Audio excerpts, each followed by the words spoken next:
Welcome to my YouTube channel. আজকে তোমাদের এই ক্লাসে এই ভিডিওতে কোনো অঙ্ক হবে না। আজকে আমরা আলোচনা করব মাধ্যমিক এক্সামে তোমাদের কি করণীয় উচিত, অর্থাৎ তোমাদের কি কর্তব্য আছে, তোমরা পরীক্ষা হলে কি নিয়ে যাবে, অর্থাৎ তোমাদের জন্য যে পর্ষদ যে গাইডলাইন দিয়ে দিয়েছে সেগুলো নিয়ে কিন্তু আজকে আমরা আলোচনা করব।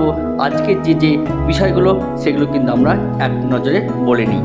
আমরা আলোচনা করব তোমরা পরীক্ষা হলে তোমরা কি নিয়ে যাবে আর কি নিয়ে যাবে না, এবং পরীক্ষার ক্ষেত্রে কিছু গুরুত্বপূর্ণ নিয়মাবলী। পরীক্ষা পর্ষদ তোমাদের জন্য যে প্রশ্নপত্র করে সেই প্রশ্নপত্রে কিন্তু গত বছর থেকে QR কোড থাকে এবং কি থাকে সিরিয়াল নাম্বার, যা তোমাদের পরীক্ষার প্রশ্নপত্রের যে গোপনীয়তা সেই গোপনীয়তা কিন্তু বজায় রাখে। এবং তোমাদের কিন্তু পরীক্ষার হলে মেটাল ডিটেক্টরের মাধ্যমে কিন্তু তোমাদের চেকিং হবে।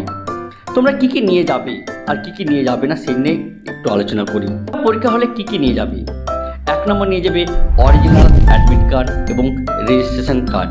পরীক্ষা কেন্দ্রে প্রবেশের জন্য এই দুটি নথি বাধ্যতামূলক।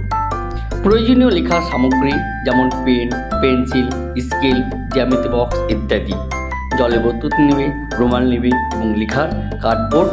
অনেক স্কুলে এটা অ্যালাউ করে, অনেক স্কুলে কিন্তু অ্যালাউ করে না, তাই এই লেখার কার্ডবোর্ডটাও কিন্তু তোমরা সঙ্গে নিয়ে যেতে পারো। যদি পরীক্ষা হলে তোমাদের অ্যালাউ করে তাহলে রাখবে, নাহলে কিন্তু সেটা শিক্ষক মহাশয়ের কাছ থেকে বা শিক্ষক মহাশয়ের কাছে ওই পরীক্ষা হলে জমা দিয়ে দিবে। দেখো তোমাদের জন্য কি নিয়ে যাওয়া যাবে না। প্রথম দেখো মোবাইল ফোন বা কোনো ইলেকট্রনিক ডিভাইস। পরীক্ষার কেন্দ্রে মোবাইল ফোন নিয়ে যাওয়া কিন্তু সম্পূর্ণ নিষিদ্ধ। ধরা পড়লে 3 বছরের জন্য পরীক্ষা নিষিদ্ধ করা হবে। ইলেকট্রনিক ঘড়ি, স্মার্ট ওয়াচ, ক্যালকুলেটর, কোনো প্রকার ইলেকট্রনিক গ্যাজেট কিন্তু সম্পূর্ণভাবে কিন্তু নিষিদ্ধ। পরীক্ষার কেন্দ্রে তোমাদের সঙ্গে তোমাদের অভিভাবক যাবে, তোমার বাবা যেতে পারে, তোমার মা যেতে পারে, তোমার দাদা যেতে পারে বা আরও অন্য কেউ যেতে পারে, কিন্তু অভিভাবকটা কিন্তু ওই পরীক্ষার কেন্দ্র পর্যন্তই যাবে।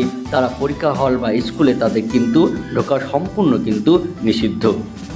পরীক্ষার সময়কাল শেষ হওয়ার আগে পরীক্ষার হল ছাড়া যাবে না, এটা তোমরা সবাই জানো।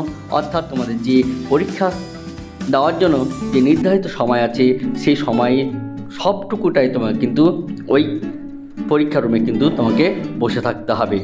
অর্থাৎ পরীক্ষা শেষ না হলে তুমি বাইরে যেতে পারবে না।